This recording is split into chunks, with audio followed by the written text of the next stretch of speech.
Oi gente, eu sou o Raposa Colorida, estamos aqui para mais esse vídeo do Vociferando e hoje eu vou falar sobre provas racionais da existência de Deus.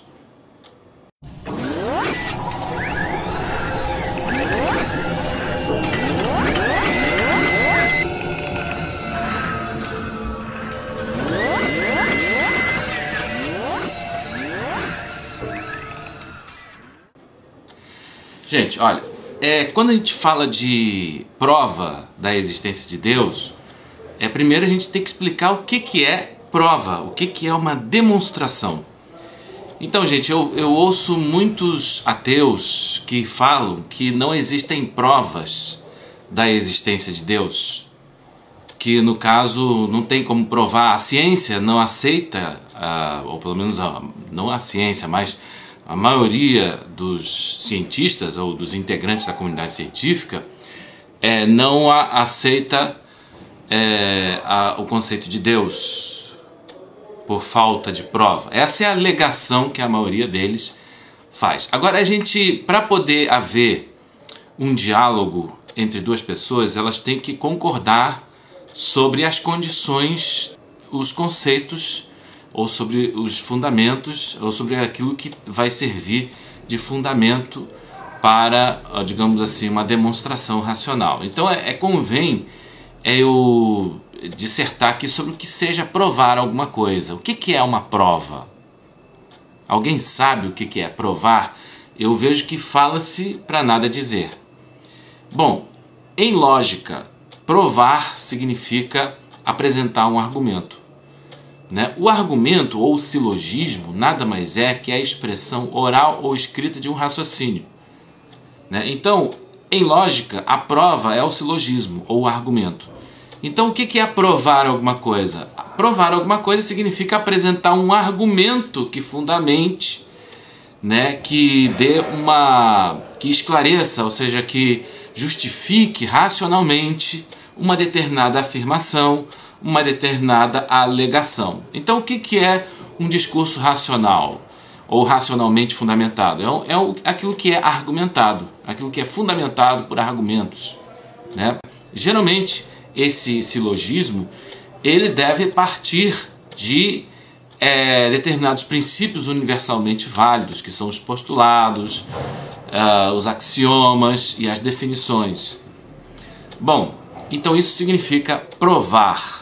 O que é um silogismo, que em lógica é a prova? O silogismo nada mais é que um ato mental pelo qual eu derivo um juízo a partir de outros juízos.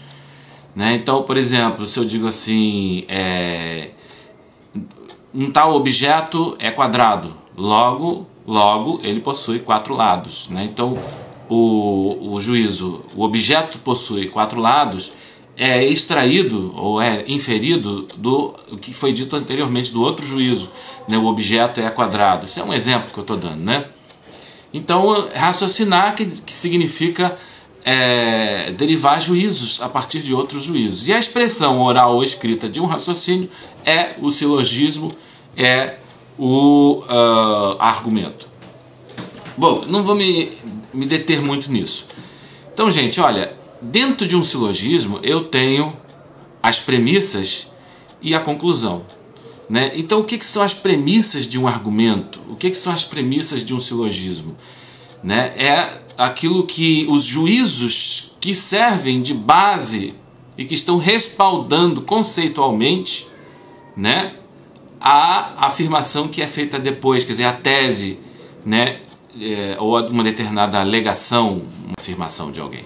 Então, gente, olha, no caso do ateísmo, a tese ateísta é aquela segundo a qual não existe uma inteligência, um Deus, por trás de todo o universo, por trás de toda a natureza. Quer dizer, nada surgiu, não existe um ser criador divino, ou seja, não existe Deus.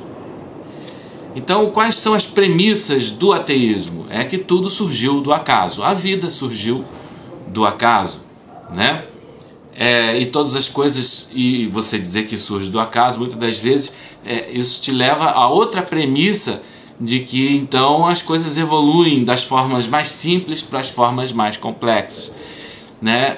Isso por acaso, ou seja, o universo não é um universo inteligente, né? Toda a ordem, tudo que existe no universo existe por acaso. E justamente por causa disso, fica muito difícil para o ateu explicar por que existe ordem no universo, né? Como pode existir ordem no universo? Né? Por exemplo, quando a gente analisa o corpo humano, a anatomia, a fisiologia do corpo humano, né? Como funciona o aparelho circulatório, né? Como o coração é uma bomba, né? Como é que pode haver esse sistema de engenharia hidráulica? Porque o sistema circulatório é um fantástico sistema de engenharia hidráulica, né? Então é difícil para um ateu demonstrar que tudo isso veio do acaso. Agora, eu vou destacar uma coisa em particular para a gente entender como isso é absurdo. No caso, por exemplo, de afirmar que a vida surgiu ao acaso, né? Existe um princípio, né, que se chama o princípio que foi elaborado por Laplace, que tem a seguinte formulação: fatos extraordinários exigem provas extraordinárias. Né? Então, por exemplo, o que seria um fato extraordinário? Exemplo, alguém diz que viu o Saci Pererê. Então ele alega ter visto o Saci Pererê. Né? Então ver a aparição do Saci Pererê, né, é uma alegação extraordinária, ou seja, é um fato maravilhoso, é um fato. Quem diz que viu, né, que existe o Saci Pererê, está fazendo uma alegação, né, de um fato extraordinário, né? E fatos extraordinários exigem provas extraordinárias. É a mesma coisa alguém que diz que existe o pé grande, né? Então, e por que os fatos extraordinários exigem provas extraordinárias? Vou explicar. O que é um fato extraordinário? É um fato que pouca gente presenciou. Ou seja, é um fato que extrapola o repertório da experiência comum e é compartilhada pela maioria das pessoas, né? Então, no caso específico do Saci Pererê, de alguém que diz que viu, né, essa pessoa está apresentando algo que não faz parte do repertório da experiência comum que a maioria das pessoas, né, já vivenciou. Ou seja, dito de outro modo, 90% ou 99% das pessoas nunca viu um Saci Pererê. Então é um fato extraordinário. Então o fato extraordinário é o que extrapola o senso comum, é o que extrapola, né, a experiência compartilhada e o repertório da experiência conhecida e compartilhada pela maioria das pessoas. Isso é um fato extraordinário, tá? Então, no caso dessa premissa do ateísmo, segundo a qual tudo veio do acaso e tudo veio, portanto, a vida veio do acaso, é um fato extraordinário, né? Exatamente. Por que você dizer que a vida é o primeiro protoplasma, ou como diz a teoria da sopa, ou dos conservados, você dizer que isso veio do acaso é um fato extraordinário? É um fato extraordinário porque 99% ou 100% das pessoas nunca viu a vida surgir ao acaso. Assim como 100% das pessoas nunca viu o Saci Pererê, ou 99%. Aliás, existe mais probabilidade do Saci Pererê ser verdade, né? Porque tem gente que diz que viu, né? Agora, ver a vida surgir ao acaso, ninguém nunca viu. Jamais, isso nunca foi presenciado, né? Então, se alguém me perguntasse por que eu não acredito que a vida surgiu ao acaso, né, eu responderia da mesma forma que eu não acredito em Saci Pererê. Eu não acredito que a vida surgiu ao acaso porque eu nunca vi isso acontecer. Porque nunca ninguém viu isso acontecer, né? E assim como eu nunca vi o Saci Pererê, assim como eu nunca vi o Pégasus, assim como eu nunca vi o unicórnio, né? Eu nunca vi a vida surgir ao acaso, né? Para a gente ter uma ideia da absurdidade, do absurdo dessa afirmação, vamos supor, esse relógio aqui, estão vendo esse relógio? Então, vamos dizer, isso não é uma tecnologia muito moderna, né? É uma coisa que já tem há muito tempo. Mas se alguém dissesse que esse relógio surgiu ao acaso, né, que, digamos assim, houve um terremoto ou uma erupção vulcânica que derreteu o aço e depois teve a lava caiu em algum lugar que derreteu a areia e fez o vidro, né? Aí houve um terremoto que fez as coisas se juntarem, né? Aí caiu um cometa do espaço que derreteu lá os minérios, aí formou as engrenagens do relógio e elas, por um acaso, através de uma ventania, foram arremessadas para aqui para dentro.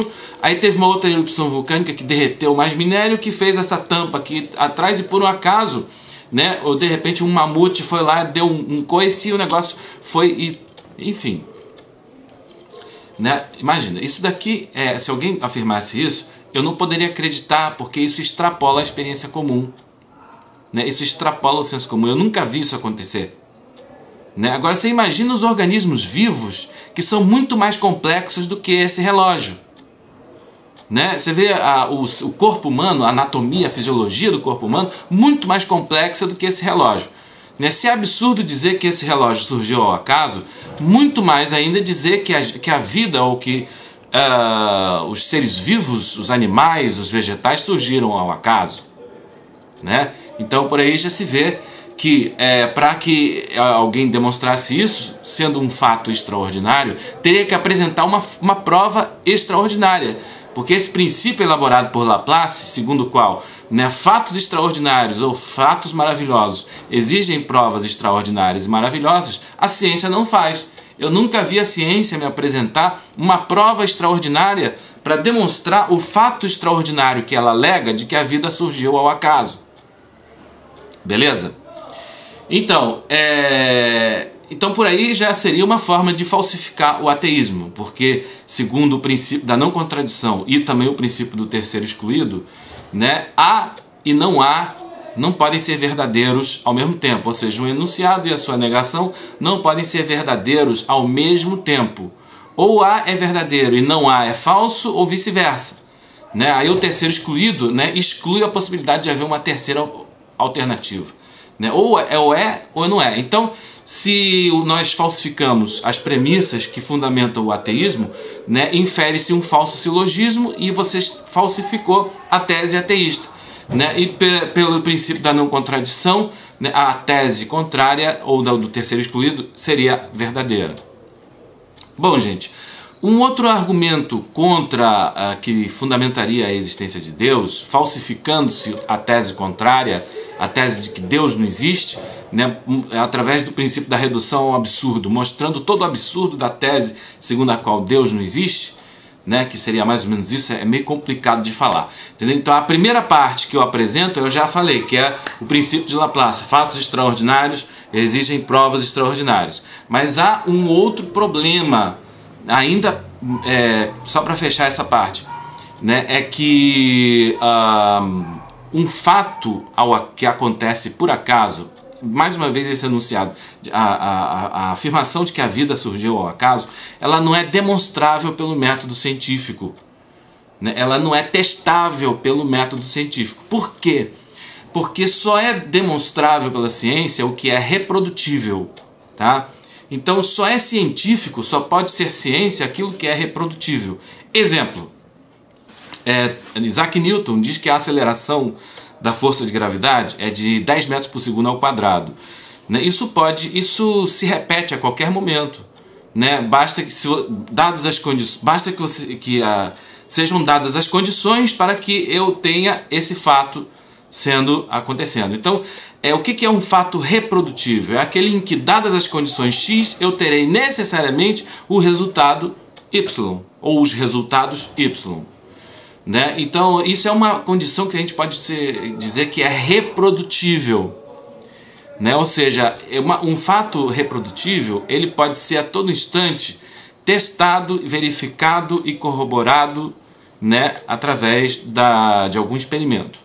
Né? Então, todas as vezes em que eu tiver um corpo, né, que cai, né, se você filmar, né, ele vai ter uma aceleração, ele caindo em queda livre, né, desprezando-se a resistência do ar, né, a aceleração será de 10 metros por segundo ao quadrado. Isso poderá ser verificado, sempre dadas as condições x, ou seja, um objeto em queda livre, desprezando-se a resistência do ar, eu terei o resultado y, ou seja, uma aceleração de 10 metros por segundo ao quadrado. Então, um fato ele só pode ser testado se ele for reprodutível em condições controladas, ou seja, eu posso dar essas condições, ou seja, reunir as condições x para que eu tenha o resultado y, e o resultado y sempre acontecerá dadas essas condições, necessariamente.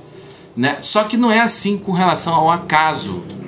O acaso não é um fato que se repete. O acaso não é um fato reprodutível. Vou dar um exemplo para vocês. Né? Se eu encontro um amigo meu no calçadão da praia, por acaso, numa quinta-feira, às 2 horas da tarde, né? Isso é um fato que aconteceu por acaso, é uma coincidência. Coincidência é obra do acaso. Né? Então, isso não pode ser... Como é que eu vou reproduzir isso? Como é que eu vou reproduzir, né? Quais as condições X para que eu encontre um amigo meu ao acaso às 2 horas da tarde no calçadão da praia? Entendeu? Então, um fato que acontece por acaso, ele não é controlável. Você não pode produzir o acaso em condições controláveis. Porque se você pudesse produzir o acaso em condições controláveis, não seria mais acaso, seria necessidade. Né? Eu já não teria mais um mero acaso. Né? Se a coincidência, que é uma forma de acaso, ela acontece com uma regularidade muito grande, já não é mais coincidência. Se você joga um dado, né? E cai o 3, aí você joga de novo, cai o 3, joga de novo, cai o 3, na quarta, quinta vez cai, o dado está viciado. Né? Se você encontra um amigo seu, por acaso, em algum lugar, é coincidência. Se você encontra a segunda vez, já é estranho. Na terceira vez, ele está te seguindo, cara. Entendeu? Porque isso é uma outra característica da coincidência ou do acaso. Ele não se repete, ele é raro, ele tem uma raridade e é imprevisível. Né? E só pode ser testado pelo método científico aquilo que é reprodutível, ou seja, aquilo que é previsível, que tem resultados previsíveis, dadas as condições X, eu terei o resultado Y. Né? Então um objeto que está caindo em queda livre, ele não está acelerando a 10 metros por segundo ao quadrado por acaso, é uma lei. Porque no momento em que um fato é reprodutível e ele é verificado sempre pela experiência, de forma previsível e de forma necessária, né? Então aquilo passa a ser uma lei.